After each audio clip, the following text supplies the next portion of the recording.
अस्सलामुअलैकुम वरहमतुल्लाहि वबरकातुहू।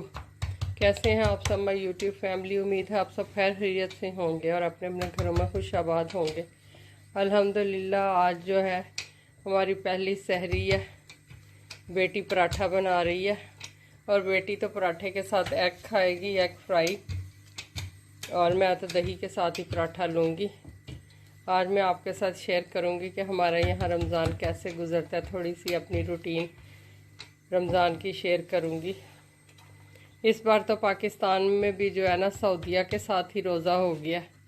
वैसे तो लास्ट 3-4 साल हो गए हैं कि 3-4 ईयर्स से ही तकरीबन ईद तो इकट्ठी ही होती है पाकिस्तान और मिडल ईस्ट की, लेकिन ये है कि रमज़ान रोज़ा एक दिन बाद होता है। गल्फ़ में 30 रोज़े होते रहे हैं 3 सालों से, और जो है पाकिस्तान में 29 रोज़े और फिर ईद होती रही है। अभी इस दफ़ा देखें क्या होता है। रमज़ान तो फर्स्ट टाइम है मेरे ख्याल से कि इकट्ठा ही हुआ है, वरना मेरे ख्याल से कभी भी रमज़ान तो रोज़ा एक दिन बाद ही होता है हमेशा। लेकिन गल्फ़ की ये बात मिडल ईस्ट की मुझे बहुत पसंद है कि जैसे ही सऊदीया में अनाउंस हो जाता है कि रोज़ा, तो उसी तरह ही फिर सारे गल्फ़ में रोज़ा ही होता है मिडल ईस्ट में। तो ऐसे ही पाकिस्तान में भी होना चाहिए। ख़ास तौर पर जो ईद उल अज़हा है वो तो मेरे हिसाब से एक ही दिन होनी चाहिए, क्योंकि हज जब एक है तो हज से अगले दिन ईद होती है, जबकि वहाँ एक दिन बाद ही होती है हमेशा पाकिस्तान में।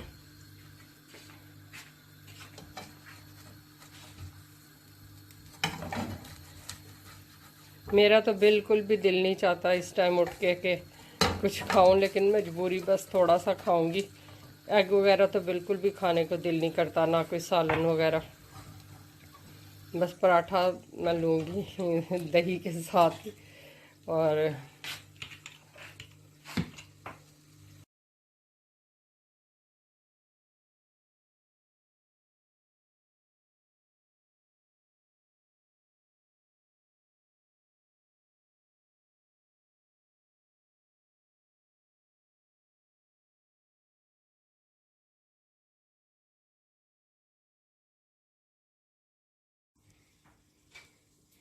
पराठा तो मेरा बन गया। इस टाइम यहाँ के जो है ना 4:30 का टाइम हो रहा है और 5:25 पे रोज़ा जो है ना हमारा बंद हो जाएगा, यानी फजर टाइम हो जाते हैं 5:25 पे।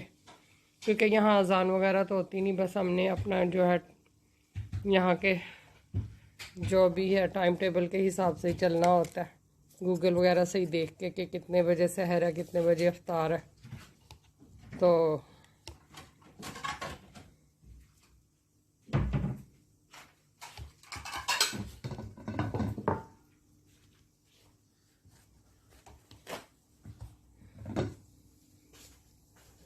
सहरी के बाद हम लोग बस नमाज़ पढ़ेंगे, और फिर मैं तो नमाज़ पढ़ के सो जाती हूँ, क्योंकि पहले 12-1 बजे तो हम 1 बजे के करीब तो सोए हैं, फिर नींद भी पूरी नहीं होती।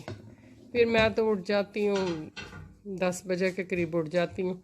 बेटी भी आजकल तो अब जल्दी ही उठेगी, क्योंकि उसका भी ऑनलाइन काम होता है, तो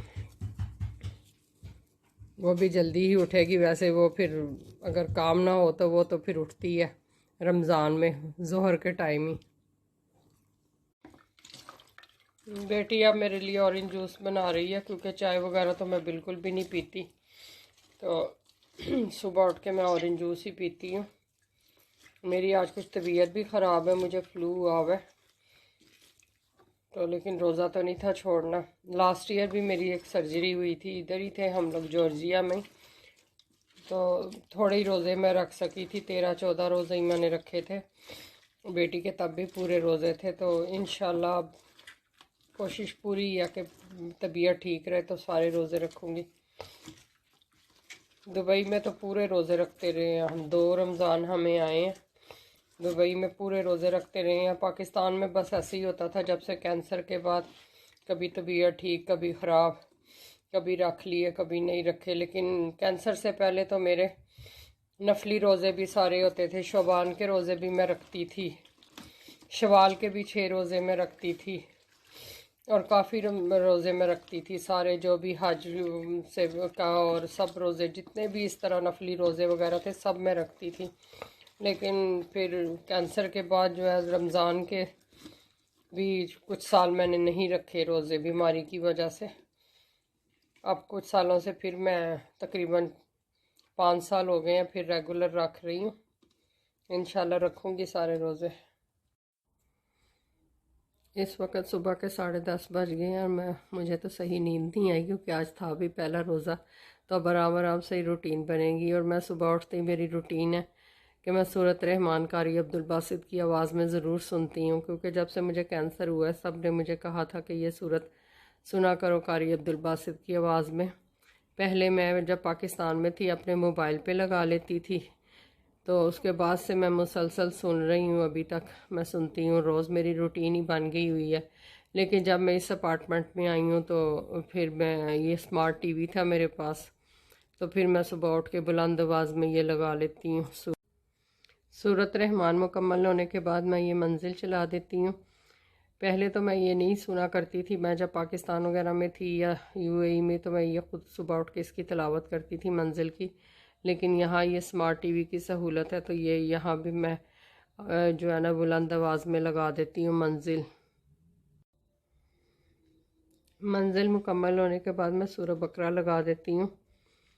और क्योंकि सूरत बकरा जो है ना मैं पहले अपने मोबाइल वगैरह पे तो नहीं लगा सकती थी, क्योंकि ये काफ़ी लंबी सूरत है तो मोबाइल हैंग भी हो जाता था। लेकिन क्योंकि यहाँ पे मैंने आपको बताया स्मार्ट टीवी है, तो फिर सूरत बकरा भी मैं डेली सुनती हूँ बुलंद आवाज़ से।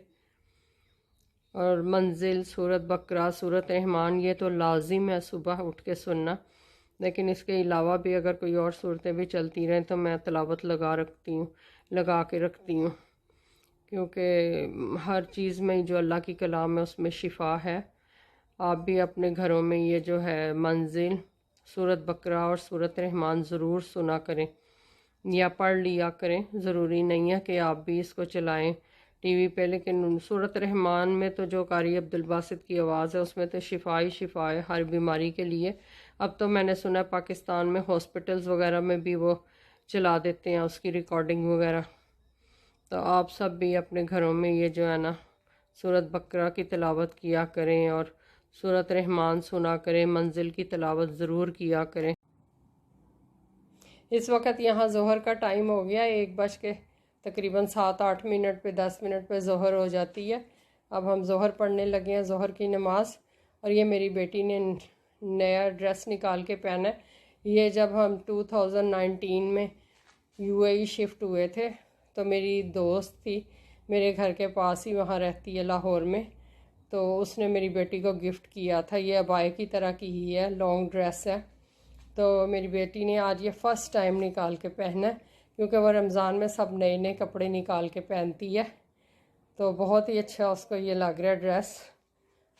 तो सनिया, मेरी दोस्त का नाम सनिया, ने मुझे ये दी थी गिफ्ट ना बेटी के लिए, तो इसने आज ये पहना है।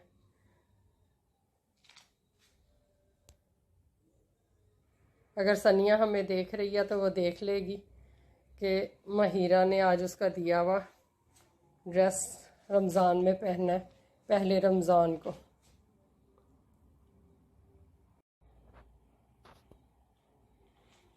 माशाल्लाह बहुत ही अच्छा मेरी बेटी को ये ड्रेस लग रहा है। आज हमें जो है ना अपनों की याद तो हमेशा आती है, लेकिन आज हमें ये दुबई इतना याद आ रहा है। गल्फ़ में जो रौनकें हैं रमज़ानुल मुबारक की, वो कहीं मेरा हाल दुनिया के किसी कोने में भी नहीं है। और दुआ करें आप सब के अगला रमज़ान हमें दुबई में ही आए। ज़ोहर की नमाज़ पढ़ने लगे हैं। मैंने अपने जाए नमाज भी जो है ना रमज़ानुल मुबारक शुरू होने से पहले सारे वॉश करके रख लिए थे, और नमाज़ पढ़ के फिर मैं कुरान की तिलावत करूँगी। नमाज मैंने पढ़ ली है। ज़ोहर के बाद मैं हमेशा कुरान की तिलावत ज़रूर करती हूँ, और आज मैंने शुरू करना है कुरान। मैं अक्सर जो है ना पहले ही शुरू कर लेती हूँ रमज़ान से।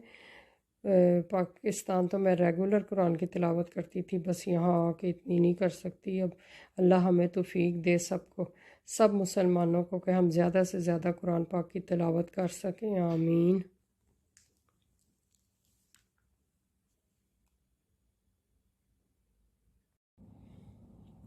7:05 हो गए हैं, 7:15 रोज़ा अफ्तार हो जाना है। तो आज पहली इफ्तारी थी तो बेटी ने अपने लिए पकोड़े भी बना लिए हैं कि पता चले जी रमज़ान है। रमज़ान में ज़रूर हम पाकिस्तान पकोड़े बनाते थे, क्रिस्पी क्रिस्पी पकोड़े बनाए हैं उसने। और कल की डो पड़ी हुई थी तो उसने पिज़्ज़ा भी बेक कर लिया। और साथ में उसने अपने लिए पोमीग्रेनेट जूस बनाया और मेरे लिए ऑरेंज जूस बनाया। और खजूरें हैं और बादाम है। मेरी बेटी ने सारी तैयारी कर ली है। सहर भी उसी ने बनाई है, अफ्तार भी उसी ने बनाई है। आई होप आपको मेरी आज की ये वीडियो पसंद आई होगी। हमारी रमज़ान की रूटीन आपको अच्छी लगी होगी।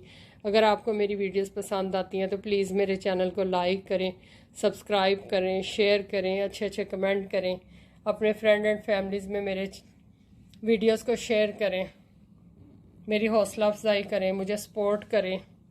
चलती हूँ, दुआओं में याद रखना। फिर लौट के आऊँगी एक नई वीडियो में। तब तक के लिए इजाज़त दें। अल्लाह हाफिज़।